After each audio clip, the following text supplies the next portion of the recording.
So last night at 10:06, I received a forwarded voice message from Lieutenant Chet House.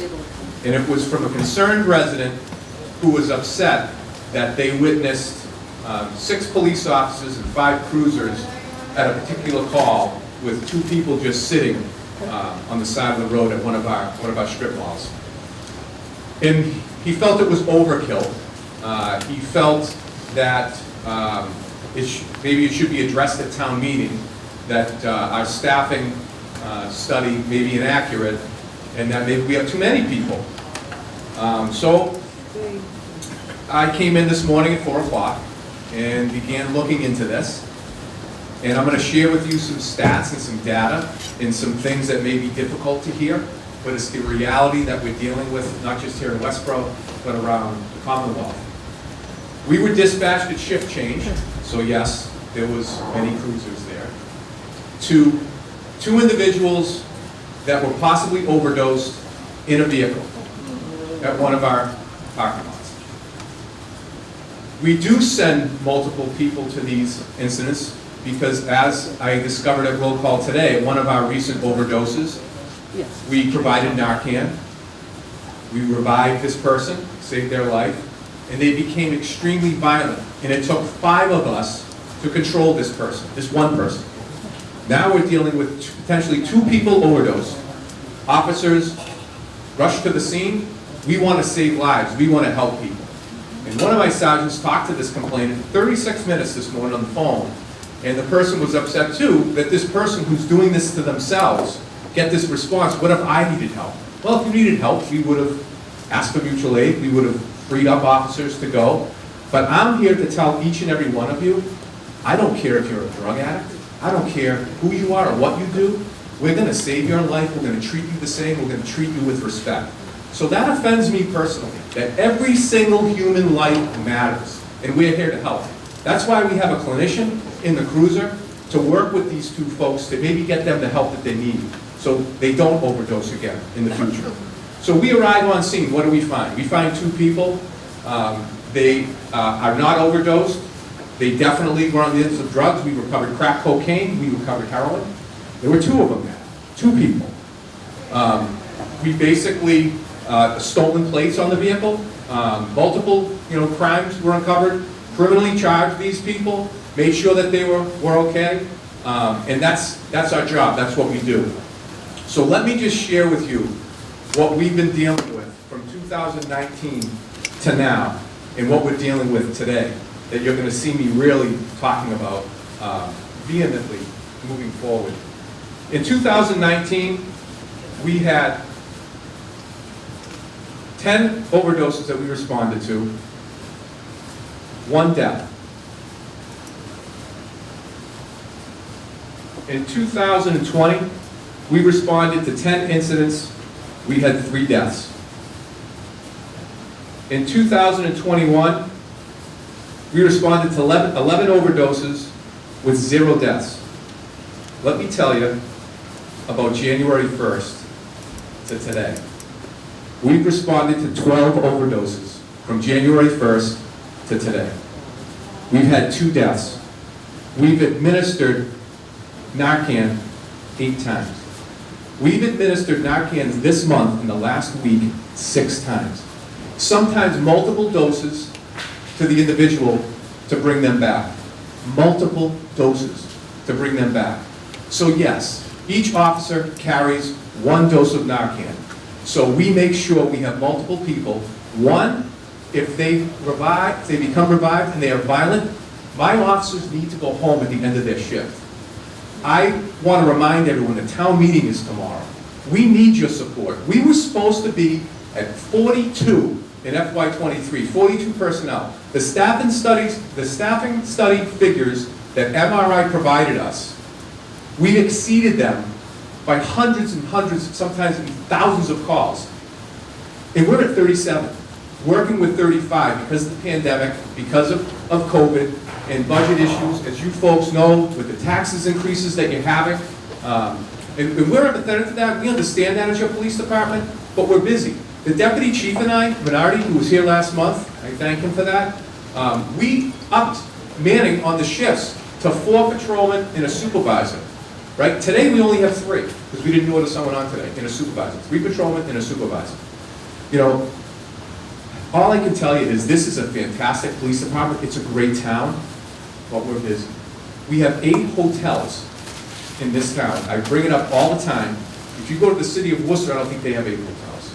You go to the town of Shoegoose with what, close to 40,000 residents, they've got 2. You know, we're there every single day. We have a Spectrum facility that we work very, hand in hand with. We deal with walkaways from there every day. And we're here trying to help people. That's what your police department's about. It wasn't a show of force to be intimidating. It was to help, to make sure that people were okay. And the person that was complaining, in this, I'll be honest with you, bothers me a little bit too. Well, why didn't you arrest them? Sometimes arrest is not the way to go. Sometimes you need to get people the help they need. We're going to charge them. They're going to be held accountable. But it's not just all about arresting people. We're not going to arrest our way out of this opiate epidemic. You know, we have to think outside the box, and we have to care about people and make decisions that are in the best interest of those that are suffering, that have a disease.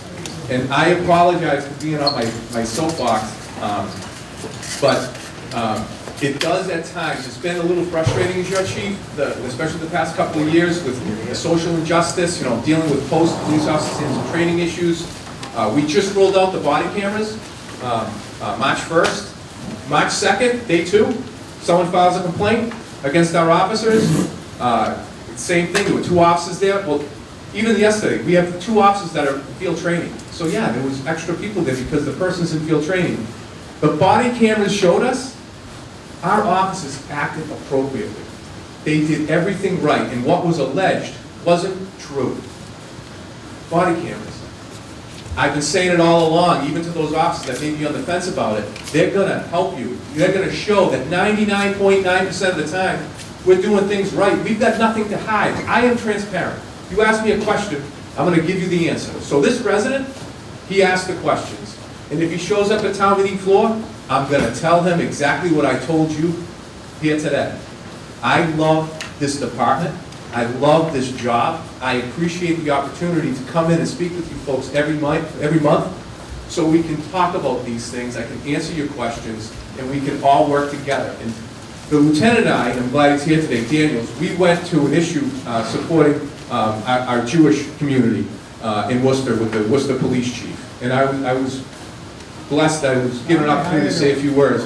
And it's about working together. It's about training to make sure those incidents in Pittsburgh and Texas, that if they happen here, we're prepared, and that you're prepared.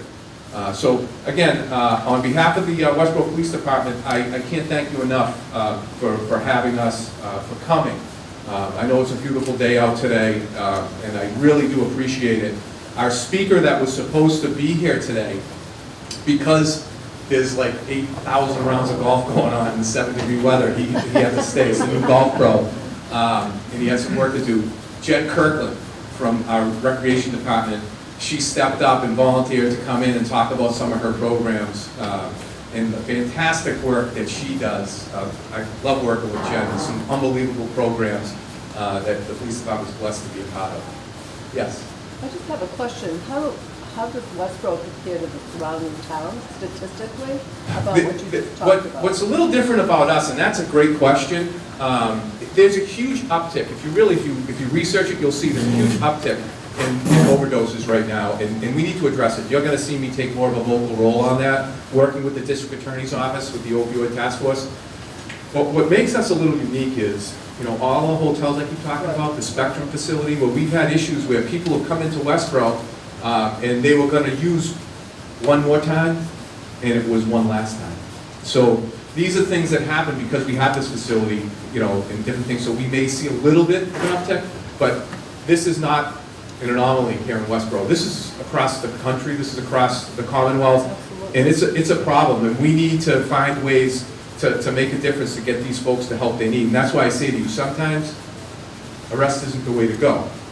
Don't get me wrong, there are people that need to be arrested, that need to go to jail, that do heinous things. But I think we need to kind of have an open mind, think outside the box, be a little bit more empathetic, and really try to get the people the help they need, so we don't have to play that. Yes. Most of the cases that you have for overdose, whatever, are they out-of-towners from the hotels? Some of them are actually living in the hotels. Some of our residents here. We've had a few, in apartments at different things. Yeah. And some, it could be in a gas station bathroom. It could be, in a motor vehicle. It could be in someone's house. When we talk about this epidemic, we're not just talking, we're talking about, it crosses all lines. It's could be from people that, very well-to-do families and people that are down on their luck. So, but, yes. Maybe later on, if we could ask them one question. One question I have of you right now. In the old days, before you had your rejuvenated police station, you were taking prisoners to Hopkins and South Bronx. we ourselves down in Yes. Yes, we do. So anyway, I want to thank you all for being here. And I'm going to now turn the microphone over to Jen. Thank you, everybody. Thank you. Hi, everyone. Thanks so much for having me. I don't think I've ever done one of these, so I just wanted to introduce myself. I'll talk a little bit about the Recreation Department, but we'll keep the main focus on golf. Like Chief said, Matt was really excited to be here. He wanted to come talk to you all. We figured we were planning this. We're like, oh yeah, Matt can go in March. I was actually planning to be here in May because March the golf course probably won't be opening. And then 75 degrees out, and he's got 270 rounds booked today. So yeah, so he was pretty stressed out. So I said I'd be happy to come down and talk. So my name is Jen. I've been with the Recreation Department for about it'll be 9 years this coming December. I grew up in Somerville, so a city just right outside of Boston. I was a rec kid in the city. I worked for Parks and Rec as a summer counselor. Went through high school. I played sports my whole life. Went to college, just so I could play basketball for another 4 years. Graduated college, was a little lost. Like, what am I going to do? I only know sports and rec. I had a few odd jobs as doing admin work and stuff like that. And then I found this opportunity here in Westborough as an admin in the rec department, and I thought it was honestly too good to be true. So I applied, it worked out. I got to work under Frank Desiata, who some of you might know or remember. He, for 6 months, I learned a lot from him. And then when he retired, we had a director come in, his name was Alan, who had a lot of rec experience and told me that I could make rec a career. So I went back to school, I got my graduate degree in sports management. I was able to get a promotion within the department as the program coordinator. And then a couple of years after that, when Alan left to go back to Maine, I applied to be the director, and here I am. So I've been the director for about 3 years. I love this town, I love this community. It has been so supportive of recreation. I go to conferences and other meetings with surrounding towns, and they can't believe the kind of support that we have here. And I truly mean that. Other towns have to beg, borrow, steal to get the smallest things, and here in this community, the people, management, everyone, all the departments, we all just work so well together, and it's really, I'm so appreciative of that. So now just to talk a little bit about the golf course, and I'll be happy to take any questions at the end. I figured I'd go through just a little bit of the history of the golf course, kind of where it started and where we are today. The Westborough Country Club was founded in 1921 as a recreational opportunity for the community. It was originally 7 holes, and then it was expanded to 9 holes by greenskeeper Bill Spence. Bill was the greenskeeper from 1927 to 1967. In 1974, the town purchased the 110-acre property. 32 acres of that is reserved for conservation, which includes a walking trail that starts at the western edge of the course and goes through the property. In 2018, the Westborough Golf Course was officially renamed the Westborough Golf Club. Probably starting in around 2018, for a couple of years, there was a lot of talk. Jack Nagosian was the golf pro for a lot of years. I think over 30, I could be wrong, but it was a long time. And there had been rumblings every year, starting in about 2017, 2018, that he was going to retire. And there were a lot of questions: what are we going to do with the golf course? What's the right decision? A committee was formed to kind of go through options. Do we close the golf course down? Do we put it under private management? or does it come into the, as part of the town? Does the town start to operate and manage it? Ultimately, the decision was to bring the golf course under the town, under the recreation department. It's for us to operate all aspects of the course. So in January 2021, that officially happened. The golf course is now under the recreation department. Jack retired. It wasn't as easy as we thought to hire a golf pro, so Jack luckily stayed on for 6 months after his retirement until we hired Matt, who again is so sad that he couldn't be here today. So Matt's been with us since last July, and the course, COVID was awful for everybody, but people play golf. So we've had a really successful 2 years of the golf course. It was something people could do, outside. They could, socially distance. People were working from home. It was easier to get to the course. So we've had a really successful 2 years. One of the main goals of the golf course is to be fully self-sustaining. So we're going to be at town meeting tomorrow. We need a new mower. We're paying that, it's a $50,000 mower, but we're paying for that out of our retained earnings. So that's money that the golf course has brought in through, cart rentals, memberships, greens fees, things like that. And that is our goal. We don't ever want to go to town meeting and ask for any, free cash or things like that. And the golf course is open to everyone in the community. We have memberships, but you can also just come, walk in, and pay a greens fee. Even if you've never played golf before, we want you to come try it out. We want this golf course to be for everybody. We want people to be really proud that we have a golf course in town. We don't want people to look at it as just, another thing that I have to pay for. We really want people to come out and enjoy the space. It's a beautiful course. The course is maintained through a contract. His name is Mike Hightower. He lives in town. He cares very much about what the course looks like. He's there 3, 4 in the morning, making sure things are watered right, things are mowed right, all these things that I don't understand that much, why we pay him to do it. So the people that work up there and myself, we take a lot of pride in that piece of property and being able to offer something like this to the community.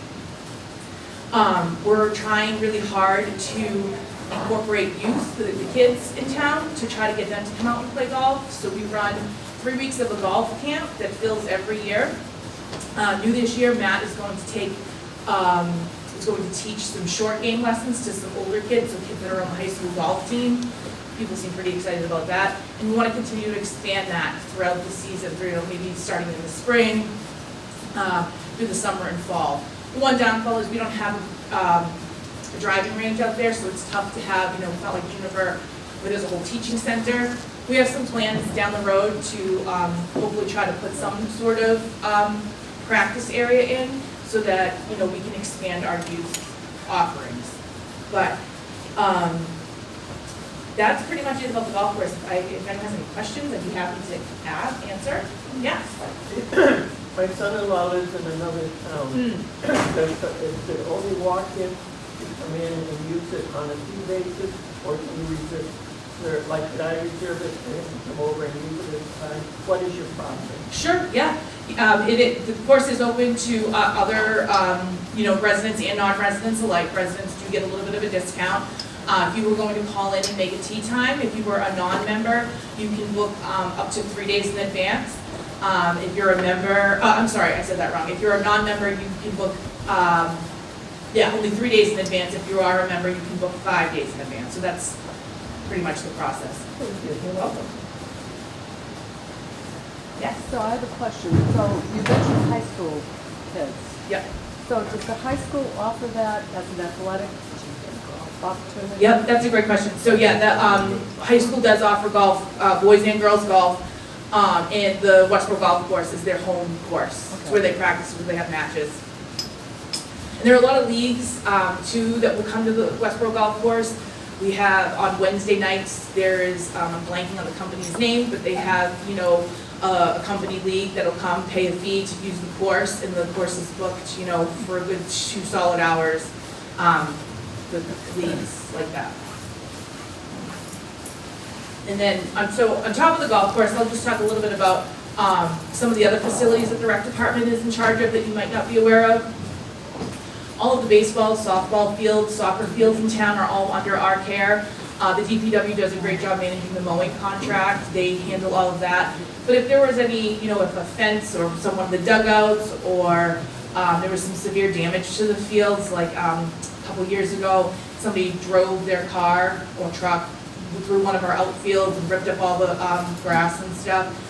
We come in and we have a fields account, the rec department does, and we'll go in and we'll fix all of that, maintain that. That doesn't fall to the DPW. We also have, tennis courts, and they're probably our most popular pickleball courts. We have 8 courts over on Lyman Street, which are probably going to be very busy today through the weekend. So that is on a first come, first served basis. I don't know if you know Nelson Ball, a resident in town, really spearheaded that effort to get those built. So we have a group, Nelson's group, older active adults that play Monday, Wednesday, and Friday mornings over at the pickleball courts. So they're very welcoming, even if you've never played, they'd love to teach you. He taught me how to play back in the Forbes gym, so they're a great group.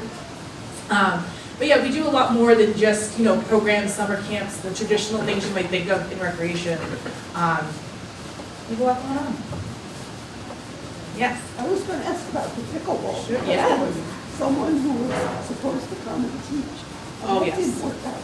So if you want to go and play, you just come. You can just go. I was really disappointed about that. So we start planning our spring and summer kind of in like December. And we had a vendor reach out. She was so excited to teach pickleball. She loves the pickleball courts. We had it all signed, ready to go. We had it in our brochure. And then something in her personal life happened and she's no longer able to teach the classes. So we're still actively looking for somebody. But yes, you can I would suggest going Monday, Wednesdays, and Friday mornings, just because Nelson and his crew are there, and there are some really seasoned players that will be happy to give you pointers, teach you the basic rules, things like that. Yep. All right. Thanks. Jen does a great job, and I just want to give, I don't know if you know Chip Dappelite, he's our school resource officer, he's in the detective bureau, he's one of the golf coaches at the high school, so I kind of give him a little, I'm kind of proud of a lot of our staff. It's not just giving back to the community at work. We've got, Alicia O'Brien's on the Veterans Advisory Board, Lieutenant Al, so I mentioned, he's a hockey coach, there's a whole host of officers that are coaching, mentoring, and doing other things in town for the betterment of others. And I wanted to just touch on briefly, and I'll answer any questions you have with Lieutenant Daniels. Just so you know, tomorrow at town meeting, the police department, we were supposed to have additional positions on there. We don't. Okay, so this budget is just to keep what we have and to replace 3 cruisers that really need replacement. In fact, one of them is so unsafe. Dana up at DPW said, hey, you can't drive this car anymore. So it's deadlined up at DPW. So, and that car needs to be replaced. So that's all it is to replace 3 vehicles. And I know there was some questions from people in town where you had a slew of cars that were totaled. Those weren't in the queue. I wish they were in the other cars, but they weren't. They're the newer cars. And we have replacement through our insurance company, and they replace those cars. Through them, but it's taken us a long time. As you know, we ordered our ACO vehicle, back at the last town meeting, and we don't even know when it's coming in. It's taken us months and months and months and months to get cars, so it takes a while. That being said, I just wanted to kind of clarify that this town meeting is just to get by. We made cuts to the budget that we originally proposed because of what you folks are facing. We were asked to dig deep, so we did. Some of those cuts are concerning to us in our training line and different things. But hopefully if things turn around, we'll ask for those monies back at a later date. Just to let you know, training is critical to me, as you know, and we're in the red in that line right now because we had made cuts to it last year, and we made further cuts this year, because I think training is mission critical. It gives our officers, it rewards our officers for doing a good job. They bring back that knowledge, and it better serves you folks. So training is very, very important. And there were some other things we cut too, but that's kind of what this town meeting for us is about, just to keep us afloat during these very difficult times. Is it possible, as well as designating funds to the department to leave here, is it possible to say, I'd like this donation to the department to be used for training. Yes. Thank you. So, you know, there's a couple different accounts that I have. One is, we have a gift account. And for instance, I utilize some of that funding to upgrade some of our gym equipment. I utilize that funding for dress uniforms. For different, like, I just bought for the kids a little sticker badges, you'll see, you give the kids. That's out of a gift account, it's not out of my general budget usually. We have a community engagement unit, Lieutenant Daniels is in charge of, and I basically give them a little budget. I give them like $1,000, and I say, this is, you know, we did bingo here. We did, you know, I want to take the town's funded money in our budget to get bingo items, right? So we use the gift account for that. It's the extras. We also have another account. It's our asset forfeiture account. And as you may or may not know, you know, we have someone that works on a task force, one of our detectives, and we get seizure money. So, you know, in the account right now, you know, I'm not sure the exact amount, but there's probably, you know, in the upper 50s, $50,000, and we have some money that's coming in. So what do we use that money for? We have a range, and we had a Conex box. We stored all our equipment. There was bees in there, mice, all kinds of problems. It was a mess, mold, awful. So we ended up buying a new Conex box. We utilized a lot of asset forfeiture money for that outside the budget. So those are like in our garage of our station, and hopefully we'll have an open house soon. Now that we're coming out of this, believe it or not, we've been there now over 2 years, and we have to have an open house. We identified, Deputy Chief Tom Minardi, that when we washed our cars in the garage, it was like an ice rink in there. You know what I mean? And we already lost Glenn McLeod, right, to ice. I don't want to lose another officer, you know, due to poor slippery conditions. So we had a company come in and put this like an epoxy non-slip, and it's beautiful when you see it. It looks great. And we use asset forfeiture money for that. You know, we're thinking outside the box all the time to take some of the bite off you folks. You know, our body cameras, we just were notified to Representative Gregoire. We have another $38,000 coming in for that, you know, to take some of that burden. You know, Lieutenant Daniels, what's the grant up to this point that you've acquired? He's one of our primary grant writers. So to purchase the equipment, we wrote a grant for $39,000. Oh, sorry. Thank you. We were able to purchase all of our equipment for $39,000. Once we started using the equipment, we realized that we were going to need some other items that would help mitigate human error when an officer needed to turn on the body cam. So we wrote another grant. We were awarded, I believe it was $13,000. So it's just another example of some of the things that we're doing without really asking the town for money, because this is something that I see and the chief sees and our organization sees as something that's going to be widespread throughout the Commonwealth. And we're trying to get ahead of it and access funding without asking the town for it. So we were able to write 2 grants for that. We wrote some grants for some traffic cones that we needed. It sounds like a frivolous thing, but it's something when the lights go out at Route 9 and Otis Street or Route 9 and Lyman Street, we need a lot of cones and we don't have cars. So we use that to kind of replace some of our traffic control issues that we have at those intersections. So I don't know how much we have from that, but it's just another example of some of the things that we're doing outside the box to help with funding. We're not just asking the town for all sorts of money. So. And what I'll say, Chris, is if you have the opportunity, we're on the agenda 7 o'clock, 7:10, Tuesday night. This organization donated a bunch of defibrillators to us, so we're going to accept that gift, which is great. So that are able to help folks that are in cardiac arrest. We're usually there first. But we're also going to give a body camera update and an accreditation update where we are in the accreditation process. And maybe, I know we did give a presentation on body camera, that we can come back and give you folks at some point an update on that as we roll out. We're in a trial period right now. We're trying to work out the bugs as he said, you know, whether, you know, making sure we turn it on, because it's you can imagine how stressful it is in certain situations. So we're trying to get it where, you know, if someone, God forbid, has to draw their firearm, the camera automatically turns on. If someone has to draw their taser, the camera automatically turns on. if someone turns the emergency blue lights on in the cruiser, it automatically turns on. Because as you know, in times of stress, sometimes the last thing you're really thinking of is double tapping that thing.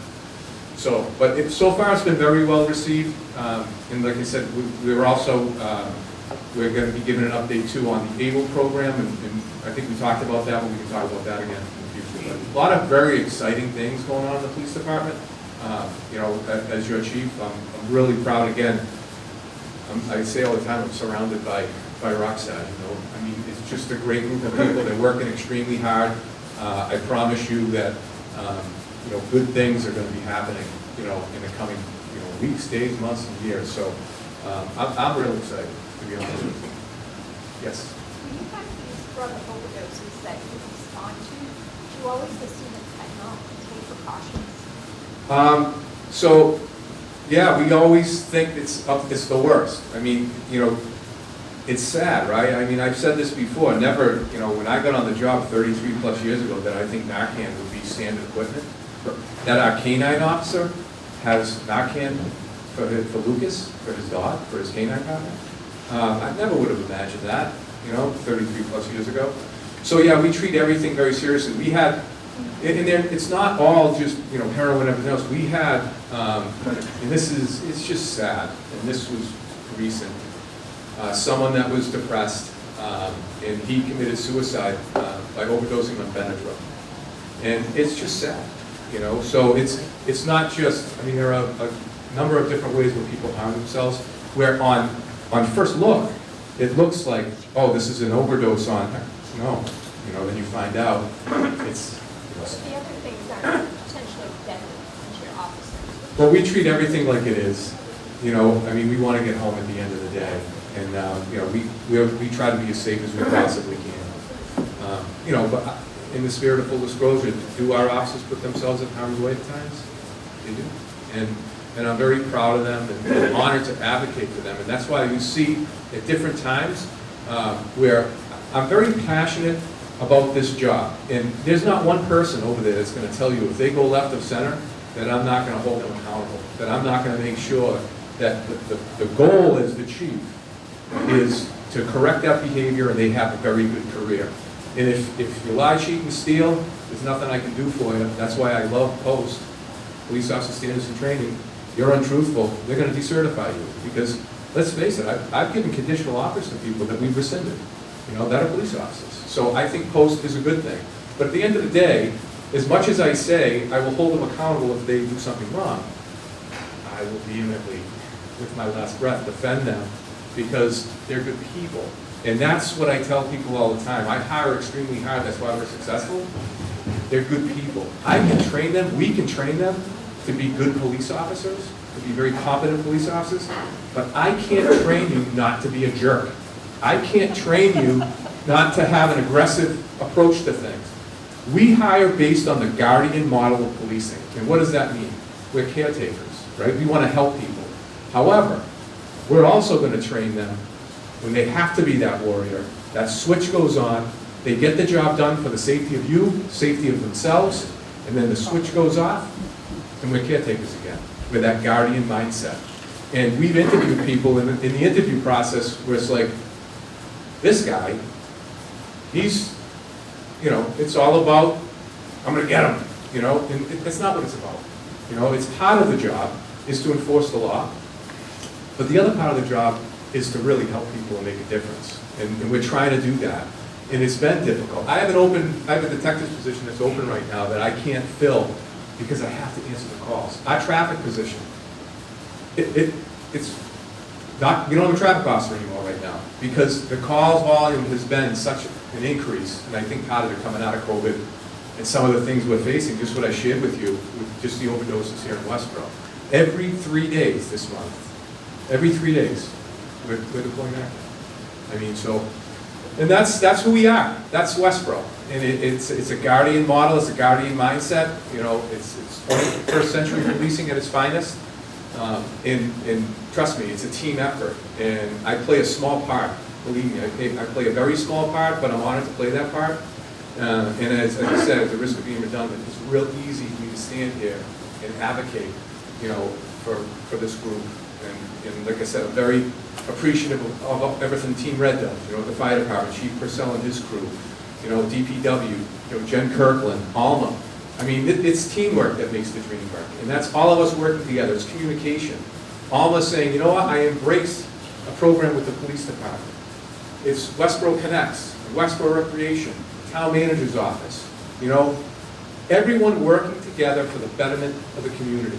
And I think we have something special here in Westborough. I can tell you that because this is my 4th and last stop as a police officer. And many of you know, I started in neighboring Shrewsbury, made my way to Auburn, found my way to Uxbridge, and then lo and behold, the greatest stop of all, right here in Westborough. So again, I'd be happy to answer any questions, but I appreciate you having us, every month.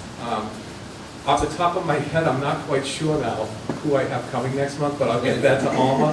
And we'll do this again too if you have further questions. What did I do? I don't know who's next month, I forget. Did I tell you who's next month? You never tell me. I'm sorry. So, I always say, if you're looking for the perfect police chief, it's not me. But we'll get that to you. And if you do have anything you want to hear about, reach out to myself or Lieutenant Daniels. He is our administrative lieutenant, as you know. He's also oversees community engagement and a bunch of different programs. And I'd love to not just hear what I want you to hear, I want to provide you what you want to hear. And I think that's very important to say. There was a chief I was talking to in a community, and they took all the, they had a parking lot program at public housing, and this is a city environment, and they took them out. The small group of people in town, took the school resources out of the schools and everything else. And it was funny, they did a study, and 86% of the people in this public housing complex, 86%, wanted the police officers there. And what I say to you is, shouldn't the majority have a say in how we police the community? So if there's something you want to see, if there's a question that you have, if there's a program that you're aware of out there, bring it to our attention and we'll research it. And if it works for Westborough, we're all in. We talk about the ABLE project, Duty to Intervene, Health and Wellness. It's out of Georgetown University. We've embraced this model of we can do it better, and help us do it better. I'm always open to suggestions. My job is to direct, but I'm always open to suggestions. And again, thank you very much. Yes? Could you talk just a little bit more about the situation with the police cruisers and the ones that crash? We're talking about adding cruisers or just... No. Those cruisers there's a couple things I want to say. Someone brought up again, we have black cruisers. A black and white cruiser, if you realize that the trunks and the hatchbacks are black, so when the cars careened into the rear of those cruisers, they didn't see the white doors. They saw the black backs. Anyway, I digress. We had one cruiser, it was a drunk driver. I think he blew a 2-0. The vehicle, after he hit the car on Route 9, totaled the car. It actually started rolling backwards. The officers had to chase the car down, jump in the car and stop the car. Very, very intoxicated individual.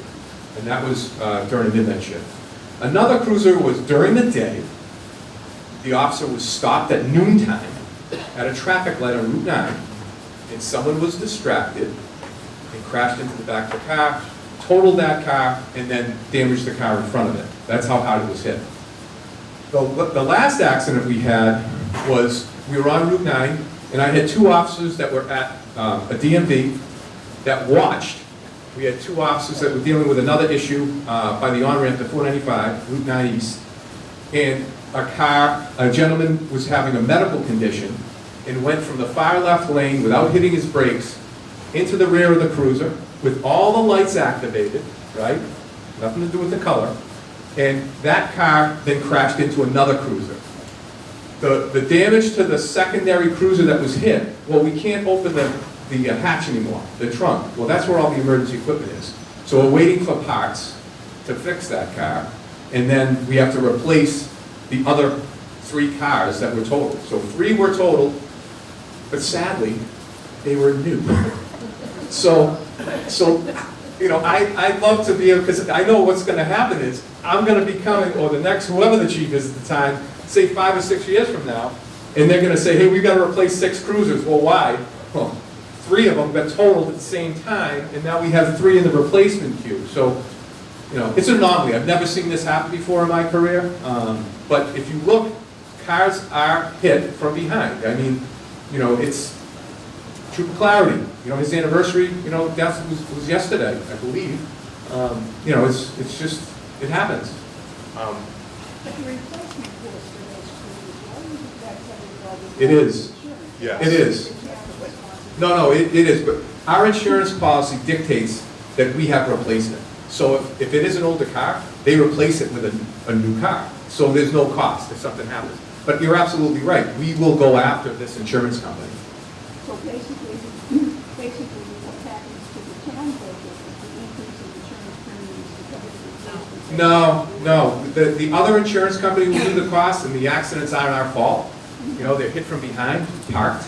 So it's just, we pay a premium for the insurance for the town, but there's no cost to replace those cars that Oh, I are totaled. understand that. The cars that we're replacing, yes, there's a warrant article, in that article that explains, you know, we're replacing these cars. And if I'm asked on town meeting floor, I'll explain it, but one of the cars is a car with over 120,000 miles on it that the DPW deemed it's unsafe, you can't drive it.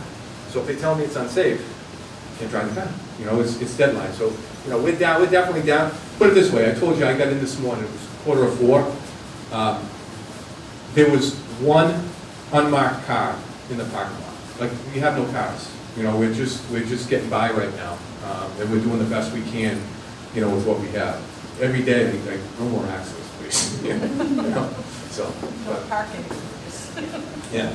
But we're making do with what we have, that's what we do, you know? I mean, we had the pickup truck out last night. Yes. There was an issue a month or two ago with the special duty officers training and certification and Yeah. whatnot, carry handguns. That's been resolved. So, that's a great question. I had a command staff meeting yesterday, and we discussed this very thing. So we're having a tough time filling out details anyway, but you're right, we have some reserve officers, and they would have to go what they call a bridge academy. But you need 2,400 hours working in the cruiser. Like when I was the chief in Uxbridge, my part-time people, they work the cruiser, they work the road, so they can earn that 2,400 hours. But our reserves just work details, and details don't count. So when their time comes, it's A through H has to be certified. If your last name starts with A and ends with H, if you're not certified, if you don't complete the Bridge Academy, have the 2,400 hours, basically, you're decertified as a police officer. So what we did is we created a civilian traffic constable, right? A lot of towns are doing that now. So what that is they can work traffic details. They can't work security details, like let's say the basketball game or the hockey game at North Star, or if someone hires us for an event. They can't work those, but they can work directing traffic. They can't drive a town vehicle, but basically it's going to allow us to build this reserve force so we can cover our details. And those individuals that won't meet the criteria for the Bridge Academy, I think we have 2 reserves that are going through the Bridge Academy because they work as part-time police officers in Ocam. But here, when you see someone come out of a Westborough police cruiser, you know, day shift, they're a full-time academy trained, they're a full-time police officer. Some of our detail officers are retirees, Chief Lourie, you know, those folks, you know, they work as well, but we're going to be losing most of our reserves. Chief Lourie can't be grandfathered. I mean, he's got a lot of. So the issue with that is the town's insurance company will only cover you to work in this line of work till 70. And when you turn 65, case law just came out that you are no longer certified to be a police. You have no police powers. So when you turn 65, you have no police powers. But we used to, and a lot of towns do it, have a practice where we would allow them to work to 70 because the town would. But now there's case law that says you have no police power. So it's kind of handcuffed. But those individuals now can still work till 70 as a traffic constable. So that's what we did. And it's becoming extremely popular all over the state. We just had the job description approved probably the last month or so, and we're going to be rolling that program out shortly. You know, definitely by July 1st. So you'll see people, they'll just be in a different type of uniform. There's no firearm, So the only thing that they have to do is they have to have CPR and first aid certification, and then they'll have to go to, let's say, someone comes to me, in town and says, hey, can I apply for that? Now I can say yes, with, before I had to have reserve officers, you had to have the part-time academy, and there's training that will provide them the direct traffic. Kind of like a civilian flagger. And years ago, there was a big push against it, and now here we are, we need it. We had, I want to say, there's been times we've had double digits in details we can't fill in town, and that's not fair to the contractors. They need to work. Does someone else have a question? I would like to commend Officer Lourie. It's a lot harder than we are. Yeah. Because when I fell and broke my wrist, he was the responding officer. The town is so busy. You got one police officer and 2 people with the ambulance, no fire truck. Everybody was busy. But they put that on fair and they got real busy use Madison University campus. And, the two departments are really fantastic. And I promise never to fall again. I hope. Yeah, Joe is something else. He really is. He's a fantastic police officer. I'll pass that along. He's the officer I told you he grew up in Ghana. He moved to Worcester, graduated from high school there, worked for the House of Correction. He was then a police officer in Washington, D.C., District 7. It's probably one of their busiest districts. He's seen a lot.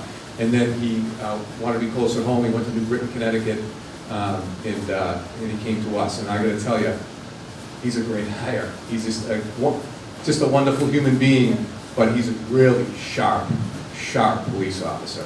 And it was nice, when we talk about the body cameras, I've hired a bunch of officers from different departments that have had the body one program, so they help sell it. They help say, hey, listen, this isn't that a bad thing, give it a shot. Because there are a lot of departments, a lot of controversy, but right now, fingers crossed, we haven't had it yet. So, but I appreciate hearing that, because all too often I hear what I did last night at 5:50 p.m. that I don't like what you're doing, not even knowing the facts, and so I appreciate.